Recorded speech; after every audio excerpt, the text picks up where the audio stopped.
So she was so beautiful, isn't it? Nice, very nice. I like the light, bright. Hi! How are you? Good. We get a fair amount of Filipino food in Panama. Thank you. This is Japanese. You know how to eat it? Hi guys! So today is Tuesday at dadating pa lang ngayon yung aking mga biyanan. Dito sila makikitulog up to parang magtatagal ata sila dito ng 2 weeks. Currently is sinusundo ni Austin sila sa airport. Hindi na ako sumama dahil hindi namin alam kung magkakasya ba yung mga luggage na dala nila papunta dito dahil may mga dala din silang mga frozen seafood. And kakaligo ko lang din pala dahil kakaluto ko lang. Kakatapos ko lang magluto ng pansit. Nagluto ko ng pansit. Parang na-overcook ko ata yung noodles. Pero sabi naman ni Austin yung lasa naman daw is okay naman siya. So, ang ating handa ngayon is meron tayong pansit and then mag-aano na din ako ng barbecue. Hindi ko pa siya actually nagagawa pero na-marinate ko na siya. So, ilalagay ko pa siya sa stick and then mag-grill tayo. Tsaka ko siya gagawin pag medyo malapit na sila dito para medyo fresh pa. Then palang nabili ko sa Filipino store, guys. So, yan. Meron tayong suman. Meron tayong biko. Favorite ko tong dalawang to. And then, ito is lemon cream cheesecake bites. Bili lang namin to sa Walmart. Dapat gagawa ako ng puto pero parang super dami na. Ng pagkain ngayon, 4 lang naman kami. So, yun na lang muna for now. For the next days ko na lang gagawin yung puto. Nagawa din ako ng siomai kaso hindi masarap yung kinalabasan. So, hindi ko na sa kanila papag-try. Dahil ayoko maging ang first experience nila sa siomai is walang lasa. Wala kasing lasa yung nagawa ko.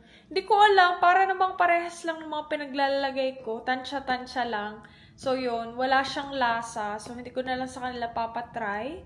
Supposedly, dapat kahapon pa sila ng gabi. Kaso, na-delayed yung flight nila from Panama. So, hindi sila nakaabot sa kanilang connecting flight from Houston papunta nga dito sa aming city. Nag-hotel na lang sila after ng flight nila.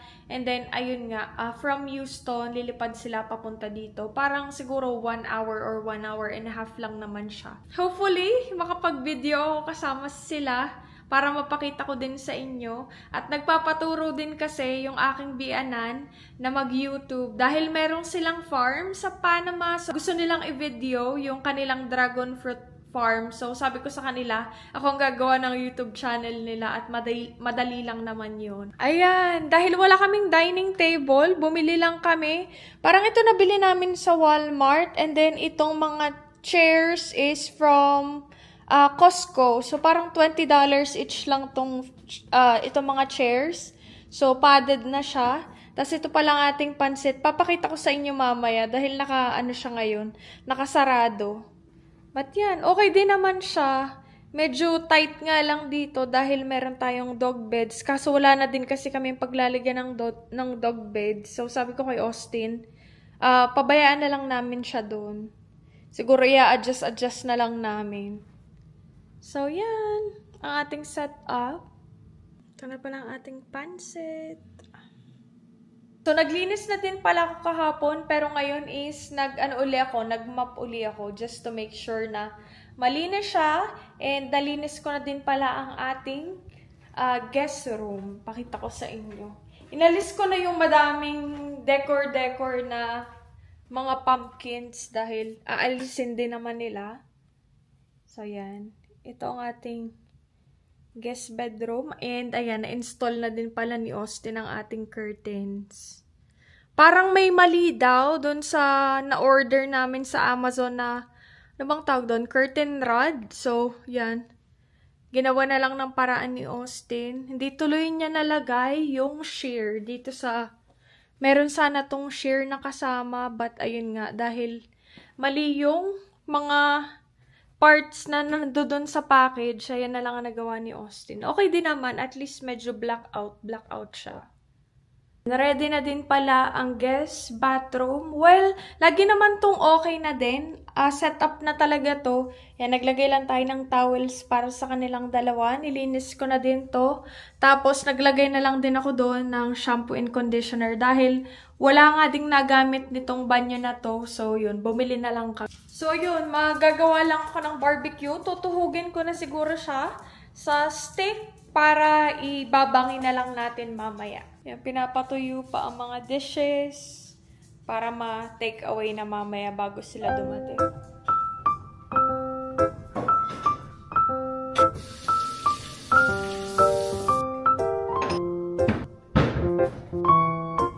Ang marinated natin na barbecue. Hopefully malasa siya. So, ayan. So, magtutuhog na lang ako nito. Lalagay ko na siya sa barbecue stick para i-grill na lang.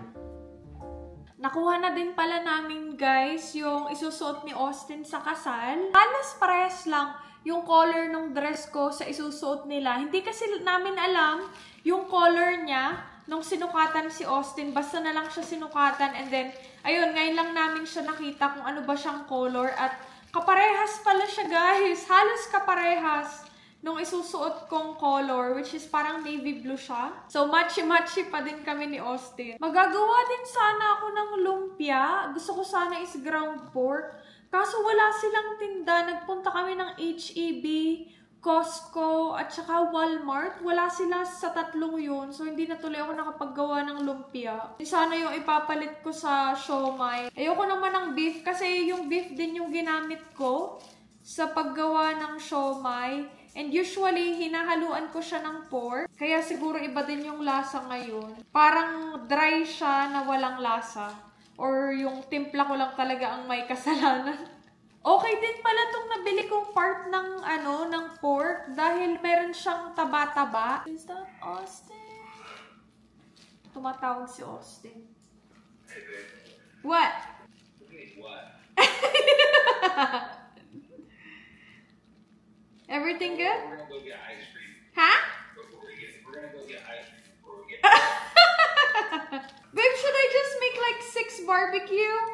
Yeah, that should be fine. Yeah, like 2 each. Yeah, so who's not getting fed? Oh, yeah! Okay, I'll make 8. I'm not gonna put this in a grill until like you guys are almost here. Yeah, that's fine. That way it's cooking when we get there. Yeah. So, tapos na pala guys ang ating barbecue. Well, hindi pa siya nag-grill, but ayan. Saktong 8 pieces. Sabi ko kanina, 6 na sticks lang yung gagawin ko. And then, tumawag si Austin at sinabi ko sa kanya.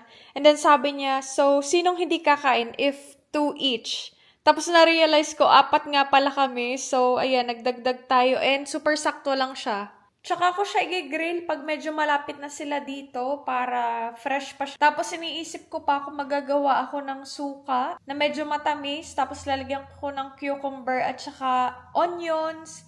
Kaso feeling ko mas okay siyang kainin. Pag merong rice, hindi kami magra-rice. Hindi na ako nagawa ng rice dahil may pansit naman. So ayun, dinidecide ko pa if magagawa ko nun or hindi. Kumuha ko ng isa dahil hindi ko pa ito natatry. Sabi ni Austin, okay din naman siya. But, yan, ito siya. Mukha siyang masarap. Parang mas gusto ko ang puto. Ito is lemon cream cheese cake bites. So, parang meron siyang lemon something sa gitna. Okay din naman. Nabili namin siya sa Walmart. Hi guys! So, they are almost here, pero dadaan muna sila doon sa bahay ng kapatid ni Austin dahil nga merong mga dalang frozen fish ata yung dala nung dad ni Austin. So, wala kami ditong freezer, so papalagay muna nila doon sa kapatid ni Austin dahil madami silang space doon para nga sa mga frozen na ganon. So, dadaan muna sila doon. Buti na lang at ganon ang nangyari dahil yung grill namin guys is hindi gumagana.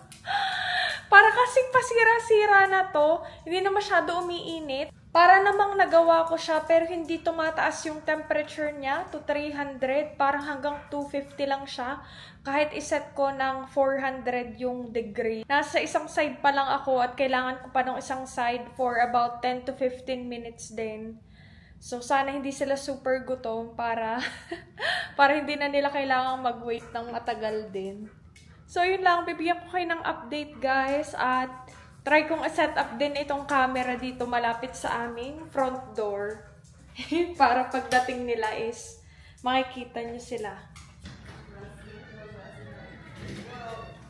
This is beautiful. This is beautiful, isn't it? Nice, very nice. I like the light, I like the bright. color. Yeah, it's Yeah. tied. Hi! How are you?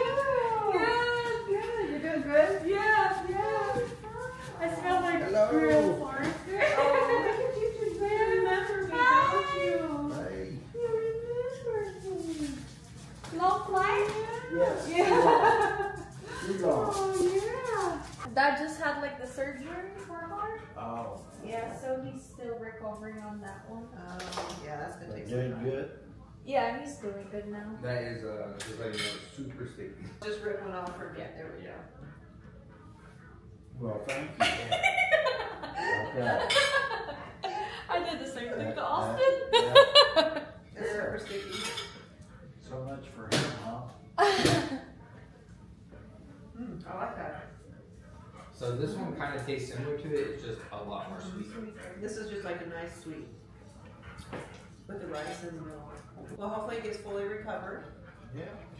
You know? Yeah. Yeah, you know, I think that you gotta have some healing done, right? Yeah. Your body's focusing on healing, not on thinking. Yeah. It's doing other stuff. I think you're supposed to eat it right off the skewer there. Yeah. You all want That's the pancake? Filipino way, yes. Is that good? Mhm. Fair amount of Filipino food in Panama. Thank you.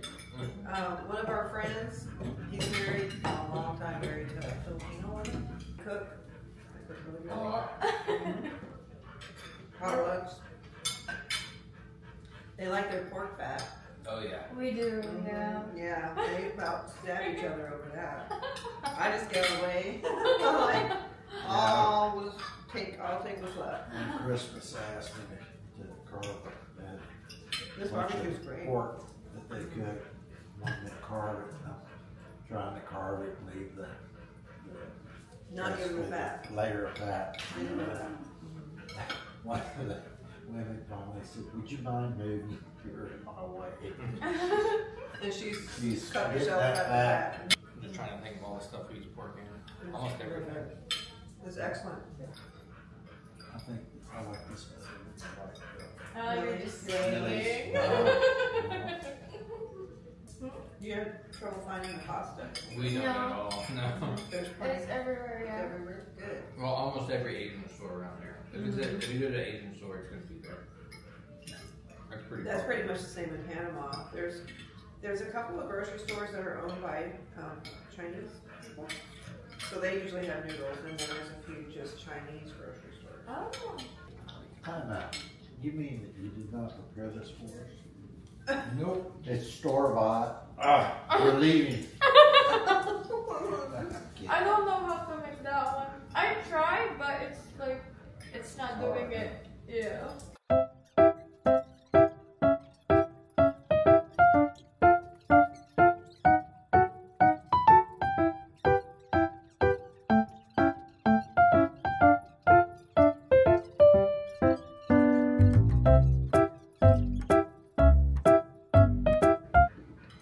Beautiful home, you guys. Yeah. Thank you. I Designed chose it. it. Yeah. You chose it. You're like, I know. She chose it. She's like, "Is this okay?" I'm like, "Yeah, it's fine." He agreed with this one is tile, Yeah. and usually the houses here are, what do you call that? Carpet. No. Vinyl? Yeah, vinyl. Where it kind of clickety clicks under your feet. Yeah. Yeah. Our hotel room had that. Like even if they glued it Okay, down, this is it. it's still. Yeah, I don't like that either. And they have that in Panama too. The new house, we did a tile similar to this. It's a little bit lighter, Okay. but the long skinny one. I just didn't want carpet. I'd be okay if there was no carpet in the house, but There's really There's no carpet. carpet in Panama.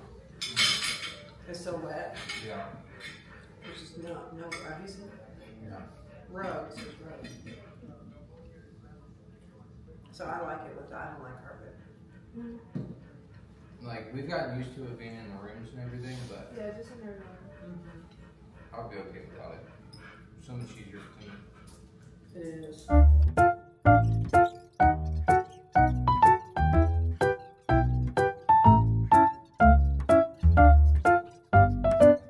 It's white. Oh, it's fine. I call that. It looks good. Of course it You know what looks. I'm talking about? It's actually kind of a green. chicken run. Yeah, maybe. Nah, it was cow and chicken one. All right. Now, this is cookies. You know how to eat You it? can't have Huh? my I'll come get some. Gonna beat the sun. Come on, Miss Catherine. Would you like me to bring it to you? Now that you're up. It looks nice and wet. Is this one of y'all's? Nope. Mostly sour. Ooh. Is it really? Yeah, that's how they all taste here. It's a pretty tart sour too. Is it sour? Mm-hmm. Mine's So that's what I was saying, like all the dragon fruit I've ever tasted